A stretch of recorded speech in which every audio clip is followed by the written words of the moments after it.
Welcome है सभी का। आई होप आप सभी स्वस्थ होंगे, मस्त होंगे। साथियों, विद्यार्थियों, एनसीईआरटी विज्ञान कक्षा 7 पहला चैप्टर पादपों में पोषण आज हम इस क्लास में शुरू करने जा रहे हैं। साथियों, एनसीईआरटी ने सत्र 2023-24 के लिए जो अपना सिलेबस है वो 30% रिड्यूस किया है। साथियों, तो नए पाठ्यक्रम नए सिलेबस के साथ कक्षा 7 एनसीईआरटी सीबीएसई और जो स्टेट बोर्ड है विभिन्न राजस्थान, उत्तर प्रदेश, हिमाचल, एक्स्ट्रा जितने भी स्टेट बोर्ड हैं उनके लिए कक्षा 7 का विज्ञान हम शुरू करने जा रहे हैं। पहला जो चैप्टर है साथियों उसका नाम है पादपों में पोषण।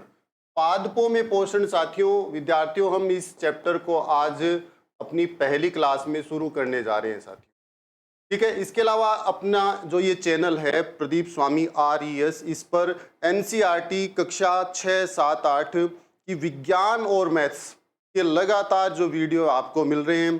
तो जो विद्यार्थी, जो साथी इस चैनल पर पहली बार आए हैं वो चैनल को एक बार सब्सक्राइब जरूर करेंगे, बेल आइकन को साथियों जरूर दबाएंगे ताकि जो भी वीडियो आए वो सबसे पहले आप लोगों तक पहुंचे। एक बार लाइक तो एक बनता ही है साथियों। सभी जो विद्यार्थी हैं एक बार लाइक जरूर करेंगे, अपने प्यारे प्यारे साथियों को, अपने प्यारे प्यारे दोस्तों को वीडियो को शेयर भी जरूर करेंगे। तो आइए हम शुरू करते हैं पादपों में पोषण कक्षा 7 विज्ञान एनसीईआरटी। ठीक है साथियों, पादपों में पोषण। साथियों, इस चैप्टर को हम बेहद ही डिटेल से पढ़ेंगे साथियों।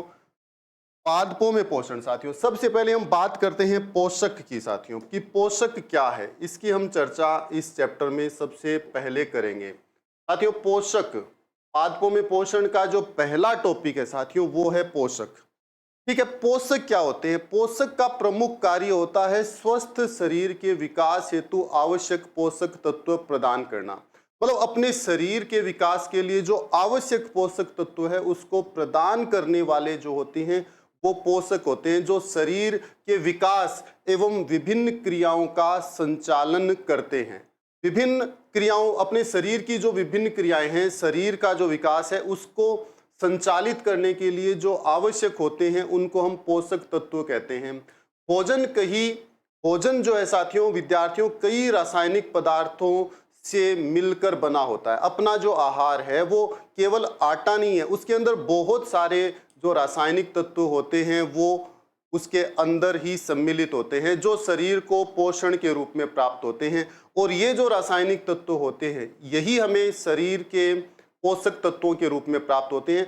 लगभग 50 रासायनिक पदार्थ भोजन में उपस्थित रहते हैं। विद्यार्थियों ध्यान रखेंगे, लगभग कितने? 50, लगभग 50 जो है वो रासायनिक पदार्थ अपने भोजन में उपस्थित रहते हैं। ये प्रश्न ध्यान रखेंगे, कितने रासायनिक पदार्थ? 50 रासायनिक पदार्थ जो हैं वो अपने भोजन में सम्मिलित रहते हैं विद्यार्थियों। ठीक है, आगे बढ़ते हैं हम। भोजन में उपस्थित जिन्हें पोषक तत्व कहा जाता है, ये जो 50 रासायनिक तत्व होते हैं, 50 जो केमिकल एलिमेंट्स होते हैं, रासायनिक तत्व होते हैं, इन्हीं तत्वों को हम क्या कहते हैं? पोषक तत्व कहते हैं। 50 अलग अलग तरीके के जो रासायनिक तत्व होते हैं इन्हीं को हम क्या कहते हैं? पोषक तत्व कहते हैं। ठीक है। पोषण का पौधों के स्वास्थ्य के साथ एक गहरा संबंध होता है। ठीक है ना, हम सजीवों के पोषण की बात कर रहे हैं। ठीक है, पेड़ पौधे और जो मनुष्य हैं वो सजीव हैं। तो पोषण का पौधों के स्वास्थ्य के साथ एक गहरा संबंध है, एक पॉजिटिव संबंध इनके साथ होता है। ठीक है। और पोषण जो है वो सजीवों द्वारा भोजन ग्रहण करने एवं इसके उपयोग की विधि को पोषण कहते हैं। ठीक है। पोषण क्या है कि जो पेड़ पौधे होते हैं वो भोजन ग्रहण करते हैं और इस विधि को, भोजन ग्रहण करने की विधि को और उसको काम में लेने का, जो उपयोग में लेने का जो तरीका है उसको हम क्या कहते हैं? पोषण कहते हैं। सजीवों द्वारा भोजन ग्रहण करने एवं उसके उपयोग की, जितने भी सजीव हैं, पेड़ पौधे हैं, मनुष्य हैं, वो भोजन को ग्रहण करेंगे और उसको काम में लेंगे, उपयोग में लेंगे। ये जो प्रोसेस होता है इसको हम क्या कहते हैं साथियों? इसको हम कहते हैं पोषण। पोषण 2 प्रकार का होता है साथियों। ठीक है, पोषण जो है वो 2 प्रकार का होता है। एक होता है स्वपोषी या स्वपोषण, पोषण दो प्रकार का होता है विद्यार्थी, सभी विद्यार्थी ध्यान रखेंगे। पोषण जो है वो दो प्रकार का होता है, एक होता है स्वपोषी और दूसरा होता है परपोषी। ठीक है, स्वपोषी पोषण और इसको स्वपोषण भी कहते हैं। दूसरा होता है परपोषी या विषम पोषी पोषण। ये दो प्रकार का जो पोषण है वो होता है साथियों। ठीक है, अब सबसे पहले हम बात करते हैं स्वपोषी या स्वपोषण की। हम बात करते हैं स्वपोषी या स्वपोषण क्या होता है, जिसमें जीव जो है, सजीव जो है, अपना भोजन स्वयं संश्लेषित करते हैं। मतलब ऐसा पोषण जिसमें सजीव या जीव अपना भोजन खुद बनाते हैं, इसको हम क्या कहते हैं, स्वपोषी कहते हैं। वे पदार्थ, वे सजीव जो अपना भोजन, अपना आहार खुद बनाते हैं, उनको हम स्वपोषी कहते हैं। वो जीव जो कार्बनिक यौगिकों, कार्बनिक यौगिक जैसे विद्यार्थियों कौन है, अकार्बनिक यौगिकों जैसे कार्बन डाइऑक्साइड, पानी, लाइट के जरिए खुद अपना भोजन बनाते हैं, उनको हम स्वपोषी पोषण कहते हैं। अकार्बनिक यौगिकों, कार्बन डाइऑक्साइड, जल का उपयोग करते हुए खुद अपना भोजन बनाते हैं, उनको हम क्या कहते हैं, स्वपोषी पोषण कहते हैं। ठीक है, और ये जो प्रक्रिया होती है इसको स्वपोषण कहते हैं। इस प्रक्रिया को क्या कहते हैं, स्वपोषण कहते हैं। ठीक है, आसान शब्दों में हम क्या कह सकते हैं, वह जीव जो अपना खाना खुद ही बनाते हैं, जो अपना भोजन खुद बनाते हैं, वो क्या कहलाते हैं, स्वपोषी कहलाते हैं। और ये जो प्रक्रिया होती है इसको स्वपोषी पोषण कहते हैं। ठीक है, वे जीव, वे सजीव जो अपना खाना, अपना भोजन, आहार खुद बनाते हैं, स्वपोषी कहलाते हैं। ये जो प्रक्रिया है इसे हम स्वपोषण या स्वपोषी पोषण कहते हैं। हरे पेड़ पौधे स्वपोषण क्रिया करते हुए अपना भोजन खुद बनाते हैं। हरे पेड़ पौधे स्वपोषण की क्रिया करते हुए अपना भोजन स्वयं ही बनाते हैं। पेड़ पौधों द्वारा अपना भोजन बनाने की क्रिया को प्रकाश संश्लेषण कहा जाता है, फोटोसिंथेसिस कहा जाता है। कि पेड़ पौधे अपना जो भोजन बनाते हैं उस प्रक्रिया को हम क्या कहते हैं, फोटोसिंथेसिस कहते हैं, प्रकाश संश्लेषण कहते हैं। ये एक बेहद इंपॉर्टेंट, महत्वपूर्ण बात है कि प्रकाश संश्लेषण किसे कहा जाता है, कि पेड़ पौधे सूर्य की उपस्थिति में, सूर्य के प्रकाश की उपस्थिति में अपना भोजन स्वयं बनाते हैं। इस प्रक्रिया को क्या कहते हैं, प्रकाश संश्लेषण कहते हैं, फोटोसिंथेसिस कहते हैं। ये एक बेहद इंपॉर्टेंट प्रश्न बनता है, फोटोसिंथेसिस किसे कहते हैं। पेड़ पौधों द्वारा अपना भोजन स्वयं बनाने की जो प्रक्रिया होती है इसको फोटोसिंथेसिस कहते हैं। ये क्लोरोफिल तथा लाइट की मौजूदगी में पानी और कार्बन डाइऑक्साइड से भोजन बनाते हैं। ठीक है, एक तो क्लोरोफिल, क्लोरोफिल और सूर्य का प्रकाश, क्लोरोफिल और सूर्य का प्रकाश, इनकी उपस्थिति में पानी और कार्बन डाइऑक्साइड से, एक तो पानी यानी H2O और कार्बन डाइऑक्साइड यानी CO2। सभी विद्यार्थी ध्यान रखेंगे, पानी का जो सूत्र होता है वो H2O और कार्बन डाइऑक्साइड जो है CO2 होती है। इनकी उपस्थिति, इनसे अपना भोजन बनाते हैं। ठीक है, भोजन क्लोरोफिल, ठीक है, क्लोरोफिल और प्रकाश की उपस्थिति में बनेगा। H2O और पानी और CO2 यानी कार्बन डाइऑक्साइड को यूज किया जाएगा और भोजन के अंदर कार्बोहाइड्रेट का निर्माण भी करते हैं। कक्षा 6 में हमने पढ़ा था कि कार्बोहाइड्रेट यानी कि शर्करा, कार्बोहाइड्रेट का जो अर्थ है वो क्या है, शर्करा है। ठीक है, जैसे ग्लूकोज होता है, फ्रक्टोज होता है। कार्बोहाइड्रेट से हमें क्या मिलती है, ऊर्जा मिलती है। अपने शरीर को एनर्जी मिलने का सबसे बड़ा जो सोर्स होता है वो कार्बोहाइड्रेट होते हैं, और वसा भी होते हैं वैसे, परंतु कार्बोहाइड्रेट से हमें सबसे ज्यादा ऊर्जा की आपूर्ति होती है। ठीक है, इस पूरी प्रक्रिया के दौरान ऑक्सीजन मुक्त रहती है। जैसे पेड़ पौधे हैं, ये जो प्रक्रिया है वो किस में संचालित होती है, पेड़ पौधों में संचालित होती है। ठीक है, तो ये बात सभी विद्यार्थी समझ गए होंगे कि जो पेड़ पौधे हैं वो क्लोरोफिल और प्रकाश, सूर्य के प्रकाश की उपस्थिति में क्या करते हैं, अपना भोजन तैयार करते हैं। ठीक है, पानी और कार्बन डाइऑक्साइड से भोजन बनाते हैं। भोजन के अंदर क्या होते हैं, कार्बोहाइड्रेट का निर्माण भी वो करते हैं, और इस प्रक्रिया में पेड़ पौधे ऑक्सीजन मुक्त करते हैं। ध्यान रखेंगे, जैसे मनुष्य हैं, मनुष्य क्या करते हैं, ऑक्सीजन को ग्रहण करते हैं, जबकि पेड़ पौधे जो होते हैं वो क्या करते हैं, ऑक्सीजन को रिलीज करते हैं। ठीक है, आगे बढ़ते हैं, हम नेक्स्ट पेज की ओर बढ़ते हैं साथियों।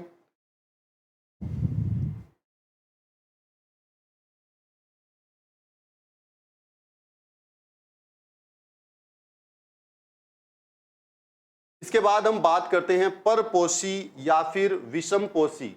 परपोषी या विषमपोषी मतलब जो अपना भोजन, अपना आहार खुद नहीं बनाते हैं। ठीक है, पढ़ते हैं इसको। विषमपोषी वह होता है जो अपना भोजन स्वयं नहीं बनाता है।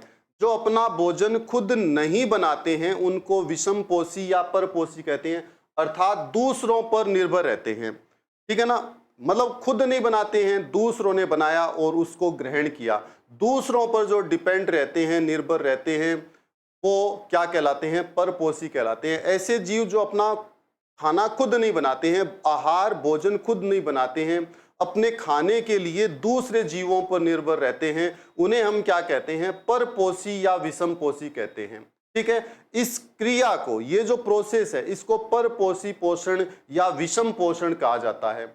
आसान शब्दों में अगर हम ये कहें कि वे जीव जो अपना भोजन दूसरों से लेते हैं, अपना भोजन दूसरों से प्राप्त करते हैं और स्वयं अपना भोजन नहीं बनाते हैं, दूसरों से भोजन लेंगे, स्वयं अपना भोजन बनाएंगे नहीं, ऐसे जो जीव होते हैं वो परपोषी कहलाते हैं। पोषण की यह क्रिया परपोषी पोषण या विषम पोषण कहलाती है। इस तरह के जीव पूरी तरह से दूसरे जीवों पर निर्भर रहते हैं। जो परपोषी होते हैं वो कंप्लीटली दूसरे जो जीव होते हैं उन पर ही निर्भर रहते हैं। ठीक है, जैसे मानव और कोई भी जानवर, ठीक है, मानव और कोई भी जो जानवर है वो ऐसा करते हैं। मानव जो है, जानवर जो है, वो कौन सी श्रेणी में आते हैं, परपोषी की श्रेणी में आते हैं। मानव, इंसान और जानवर ये परपोषी की श्रेणी में आते हैं, जबकि पेड़ पौधे जो हैं वो स्वपोषी की श्रेणी में आते हैं। सभी विद्यार्थी इस बात का ध्यान रखेंगे। ये कुछ यहाँ जीव कीट दर्शाए हैं, कीट बख्शी। ऐसे पादप भी है जो कीटों को पकड़ते हैं तथा उन्हें पचा जाते हैं, ऐसे कीट बख्शी पादप कहलाते हैं। कुछ पादप ऐसे हैं जो कीट को पकड़ते हैं, अगर कीट उन पर बैठता है तो वो कीट को पकड़ लेते हैं। ऐसे पादप भी हैं, पेड़ पौधे हैं, और उन पादपों को क्या कहा जाता है, कीट बख्शी पादप कहा जाता है। ऐसे जो पादप होते हैं जो कीट को खा जाते हैं, पचा जाते हैं, उन्हें हम क्या कहते हैं, कीट बख्शी पादप कहते हैं। ठीक है साथियों, अब आगे हम बढ़ते हैं। प्रकाश संश्लेषण क्या होता है, इसको हम आगे पढ़ते हैं। फोटोसिंथेसिस की जो प्रक्रिया है इसको हम अब समझेंगे। फोटोसिंथेसिस यानी कि प्रकाश संश्लेषण किसे कहते हैं। सभी हरे पौधे स्वपोषी होते हैं। अभी हमने पढ़ा था कि पेड़ पौधे जो होते हैं वो स्वपोषी होते हैं। मनुष्य और जानवर जो होते हैं वो क्या होते हैं, परपोषी होते हैं। वे अपना भोजन बनाने के लिए कार्बन डाइऑक्साइड को CO2 से लिखते हैं, पानी को H2O से लिखते हैं, तथा खनिज लवण मिनरल्स जैसे कच्ची सामग्री का उपयोग करते हैं। तो पौधे जो हैं अपना भोजन बनाने के लिए किस किस का उपयोग करते हैं, कार्बन डाइऑक्साइड का यूज करते हैं, ठीक है, और जल यानी कि पानी H2O का उपयोग करते हैं, और मिनरल्स खनिज लवण इनका यूज करते हैं, कैल्शियम हो गया, सोडियम हो गया, ये सभी जो है इनका यूज करते हैं। हरे पौधों में भोजन बनाने की यह प्रक्रिया प्रकाश संश्लेषण द्वारा होती है। ठीक है, भोजन बनाने का ये जो प्रोसेस है पेड़ पौधों का, इसको हम क्या कहते हैं, फोटोसिंथेसिस कहते हैं, प्रकाश संश्लेषण कहते हैं। हरे पौधे अपना भोजन बनाने के लिए सरल पदार्थों से जटिल पदार्थ बनाते हैं। मतलब ये सरल पदार्थों को किस में कन्वर्ट करते हैं, जटिल पदार्थों में बदल देते हैं। वे ऐसा सूर्य के प्रकाश से ऊर्जा लेकर करते हैं। ये जो सारा जो प्रोसेस है वो सूर्य के प्रकाश की उपस्थिति में होता है, इसलिए इस प्रक्रिया को हम क्या कहते हैं, फोटोसिंथेसिस, प्रकाश संश्लेषण। संश्लेषण मतलब किसी चीज का निर्माण, प्रकाश सूर्य का प्रकाश, सूर्य के प्रकाश की उपस्थिति में पेड़ पौधे अपना भोजन बनाते हैं, आहार बनाते हैं, खाना बनाते हैं, इसलिए इसका नाम प्रकाश संश्लेषण है। प्रकाश की उपस्थिति में उन्होंने सिंथेसिस किया है, बनाया है भोजन को। कार्बन डाइऑक्साइड और पानी की सहायता से खनिज लवण भी सम्मिलित किए हैं। भोजन बनाने की ये जो प्रक्रिया है, पेड़ पौधों के भोजन बनाने की प्रक्रिया को प्रकाश संश्लेषण कहते हैं। हरे पौधे अपना भोजन सूर्य के प्रकाश और क्लोरोफिल की उपस्थिति में स्वयं बनाते हैं। इस प्रक्रिया को प्रकाश संश्लेषण कहते हैं। हरे पौधे जो होते हैं विद्यार्थियों, वे हरे पौधे वे क्या करते हैं, क्लोरोफिल और सूर्य के प्रकाश की उपस्थिति में अपना भोजन क्या करते हैं, स्वयं बनाते हैं। इस प्रक्रिया को हम क्या कहते हैं, फोटोसिंथेसिस कहते हैं, प्रकाश संश्लेषण कहते हैं। फोटोसिंथेसिस के लिए किस किस की आवश्यकता होती है? एक तो कार्बन डाइऑक्साइड की, CO2। फोटोसिंथेसिस के लिए कार्बन डाइऑक्साइड की आवश्यकता होगी, H2O जल की आवश्यकता होगी, क्लोरोफिल की आवश्यकता होगी, सूर्य का प्रकाश। मतलब ये चार कंटेंट मिलकर इनसे ही फोटोसिंथेसिस हो सकता है। फोटोसिंथेसिस के लिए जो आवश्यक में हैं, फोटोसिंथेसिस की प्रक्रिया में जो आवश्यक हैं वो कौन कौन है? कार्बन डाइऑक्साइड है, जल है, क्लोरोफिल है और सूर्य का प्रकाश है। ठीक है साथियों, आगे बढ़ते हैं हम नेक्स्ट।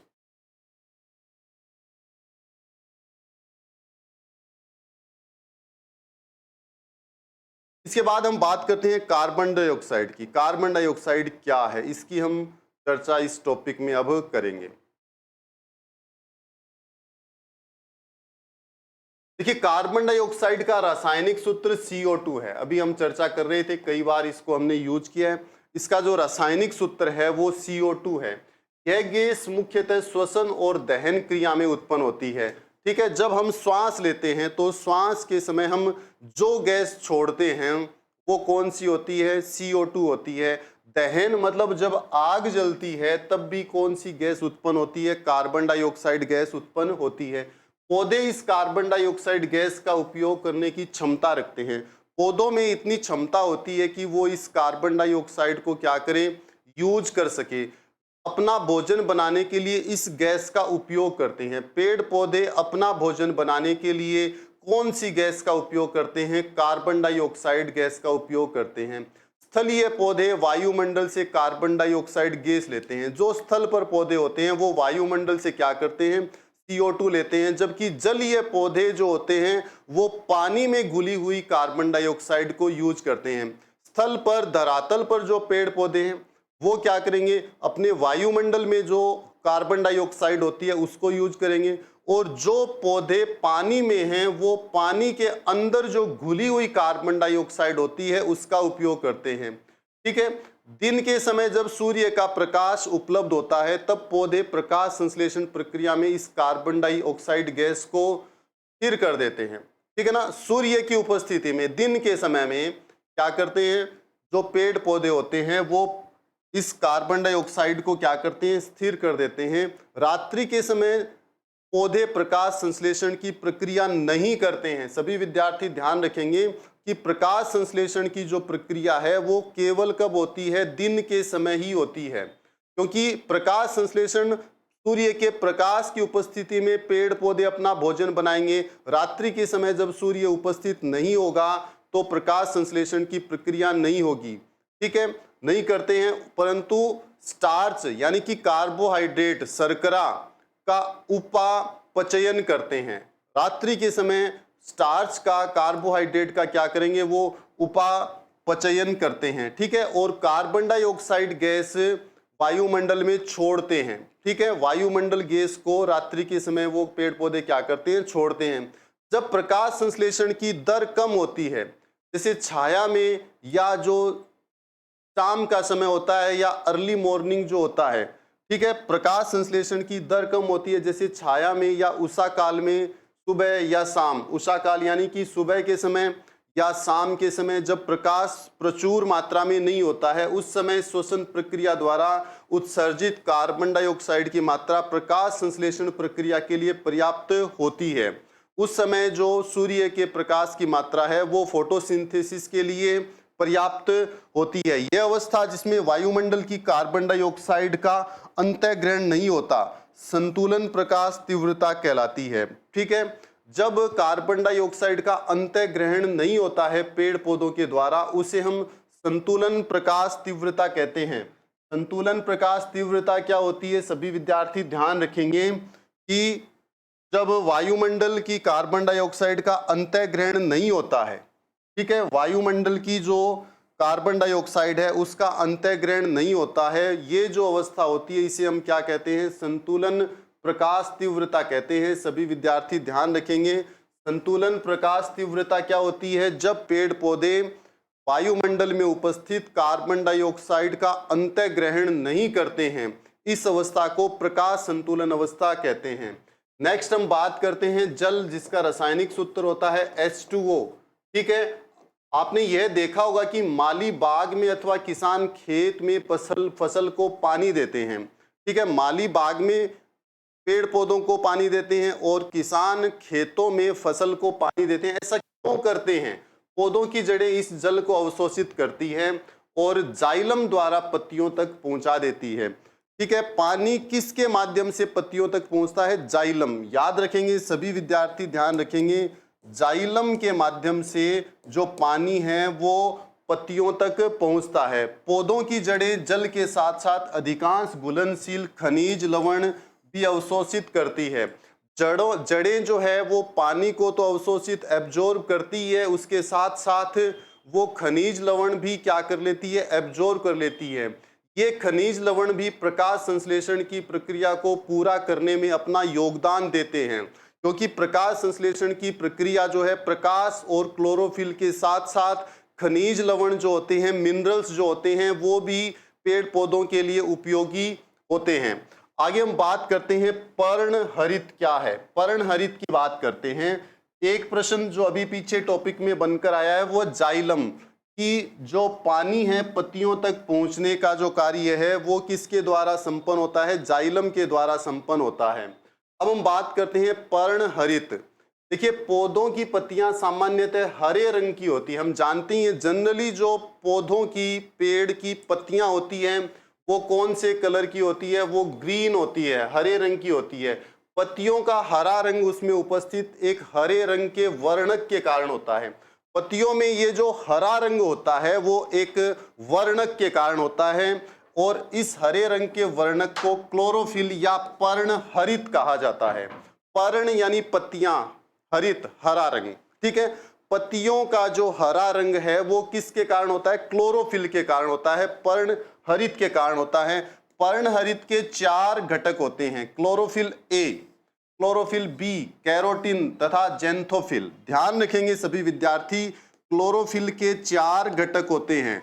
सभी विद्यार्थी ध्यान रखेंगे, क्लोरोफिल के 4 घटक होते हैं। क्लोरोफिल ए, क्लोरोफिल ए होता है, क्लोरोफिल ए तथा बी, 2 ये हो गए। इसके अलावा कैरोटीन, ये भी क्लोरोफिल का एक घटक है, और इसके अलावा जेंथोफिल, ये इस प्रकार से 4 घटक क्लोरोफिल के होते हैं। और पेड़ पौधों की जो पत्तियां होती हैं उनका जो हरा रंग है वो किसके कारण होता है? पर्णहरित के कारण होता है, क्लोरोफिल के कारण होता है। तो सभी विद्यार्थियों को ये बात समझ में आ गई होगी कि हरा रंग जो है एक वर्णक के कारण होता है। ठीक है, और उस वर्णक का नाम क्लोरोफिल है जो प्रकाश संश्लेषण की प्रक्रिया के लिए अहम रोल निभाता है। और पर्णहरित के 4 घटक होते हैं, chlorophyll A, chlorophyll B, carotene और जेंथोफिल। आगे बढ़ते हैं विद्यार्थियों। ठीक है, इसमें अब हम बात करते हैं कि क्लोरोफिल ए, तो ये जो चारों वर्णक है इनकी क्या उपयोगिता है, इनका क्या यूजेज है, इसकी हम चर्चा करते हैं। देखिए, इसमें क्लोरोफिल ए तथा बी हरे रंग के होते हैं। ठीक है, क्लोरोफिल ए का भी रंग और बी का भी रंग जो है वो ग्रीन होता है तथा ऊर्जा का अवशोषण एवं स्थानांतरण करते हैं। ध्यान रखेंगे सभी विद्यार्थी कि ऊर्जा का अवशोषण, ऊर्जा को एब्जॉर्ब करना और ऊर्जा को एक जगह से दूसरी जगह पहुंचाने का जो कार्य है वो कौन करता है? क्लोरोफिल ए और क्लोरोफिल बी करते हैं, और दोनों का जो रंग है वो ग्रीन होता है। ये सूर्य के प्रकाश से फोटोन अवशोषित करते हैं। फोटोन क्या होते हैं? ऊर्जा के छोटे छोटे पैकेट्स होते हैं। सूर्य से जो ऊर्जा अपने पास धरातल पर पहुंचती है वो छोटे छोटे पैकेट्स के रूप में पहुंचती है। उन पैकेट्स को, ऊर्जा के पैकेट्स को फोटोन कहा जाता है।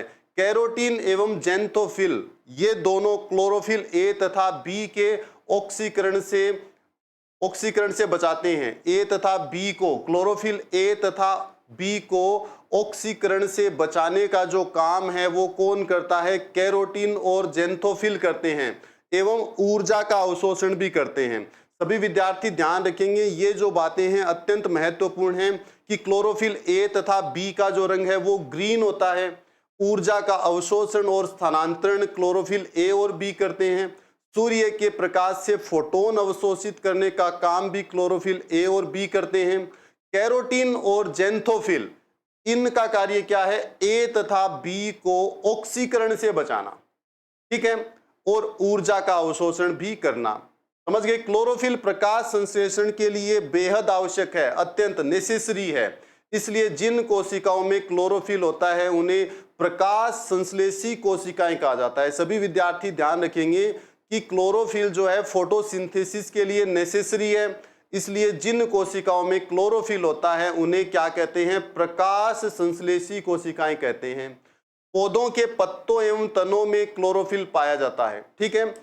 पौधों के जो पत्ते होते हैं और जो तना होता है, स्टेम होता है, उनमें क्या पाया जाता है? क्लोरोफिल पाया जाता है, ठीक है। इसलिए पत्तों एवं हरे तनों को प्रकाश संश्लेषी अंग कहा जाता है। सभी विद्यार्थी ध्यान रखेंगे, पत्ते और जो हरे तने होते हैं उनको प्रकाश संश्लेषी अंग कहा जाता है, ठीक है। और प्रकाश संश्लेषी कोशिकाएं क्या होती है? जिन कोशिकाओं में क्लोरोफिल होता है, जिन सेल्स में क्लोरोफिल होता है उनको प्रकाश संश्लेषी कोशिकाएं कहते हैं। और जिन पौधों के पत्तों एवं हरे तनों में जो क्लोरोफिल पाया जाता है उनको हम प्रकाश संश्लेषी अंग कहते हैं, ठीक है। पत्ते एवं हरे तने की जो कोशिकाएं होती है, पत्तों की और हरे तनों की जो कोशिकाएं होती है उनका क्लोरोप्लास्ट नाम दिया जाता है, ठीक है। उनका जो नाम है क्या दिया जाता है? क्लोरोप्लास्ट, ठीक है। यहां लिखा होगा कि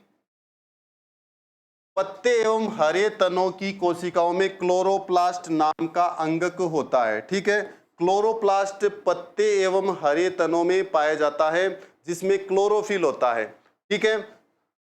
छोटे हरे तनों तथा फलों में पर्याप्त मात्रा में क्लोरोफिल होता है। छोटे हरे तने, जो छोटे तने हैं, हरे तने हैं, और फल जो होते हैं उनमें क्या होता है कि पर्याप्त मात्रा में क्लोरोफिल होता है। शैवाल का लगभग सारा पौधा ही प्रकाश संश्लेषी होता है। शैवाल जो है कवक, वो उसका जो पूरा पौधा है वो पूरा पौधा ही क्या होता है? प्रकाश संश्लेषी होता है। प्रकाश संश्लेषी यानी कि जिनके अंदर क्या पाया जाता है? क्लोरोफिल पाया जाता है, ठीक है। अब हम आगे बढ़ते हैं, बात करते हैं प्रकाश की। प्रकाश यानी सूर्य का प्रकाश। प्रकाश संश्लेषण में सूर्य का प्रकाश प्राकृतिक स्रोत है। नेचुरल सोर्स कौन है? सूर्य का प्रकाश है, परंतु कुछ कृत्रिम स्रोत भी इस प्रक्रिया को करने में समर्थ होते हैं। सूर्य का प्रकाश जो है वो एक प्राकृतिक स्रोत है, परंतु कुछ आर्टिफिशियल सोर्स भी हैं जो फोटोसिंथेसिस को कर सकते हैं, ठीक है। क्लोरोफिल प्रकाश में से, ध्यान से सुनेंगे, क्लोरोफिल प्रकाश में से बैंगनी, नीला और लाल रंग का ग्रहण करते हैं। ध्यान रखेंगे सभी विद्यार्थी कि क्लोरोफिल प्रकाश में से बैंगनी रंग, नीला रंग और लाल रंग ग्रहण करते हैं, परंतु प्रकाश संश्लेषण की दर लाल प्रकाश में सबसे अधिक होती है। सभी विद्यार्थी ध्यान रखेंगे, क्लोरोफिल कौन कौन से रंगों को ग्रहण करेगा? बैंगनी को ग्रहण करेगा, नीले को करेगा और लाल रंग को करेगा। क्योंकि सूर्य के प्रकाश में विद्यार्थियों 7 रंग होते हैं।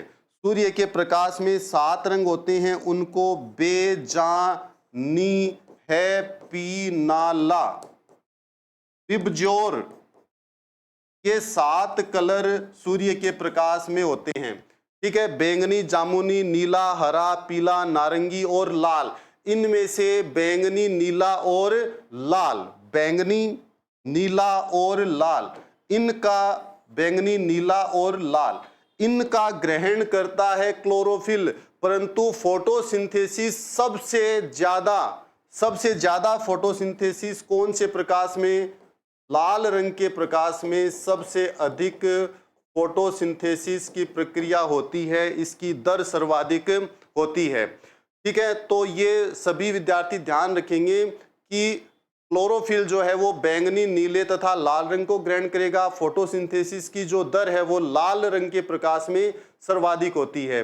ठीक है, प्रकाश संश्लेषण के दौरान होने वाली अभिक्रिया को अगर हम एक समीकरण से दर्शाएं विद्यार्थियों, क्योंकि फोटोसिंथेसिस की जो प्रक्रिया है इसको एक रिएक्शन से हम दर्शा सकते हैं। देखिए इस रिएक्शन में क्या होगा कि कार्बन डाइऑक्साइड और जल मिलेंगे, साथ में कौन कौन होगा, सूर्य का प्रकाश और क्लोरोफिल। ये हम बात कर चुके हैं कि सूर्य के प्रकाश और क्लोरोफिल की उपस्थिति में कार्बन डाइऑक्साइड और जल, मतलब चार चीजें हो गई।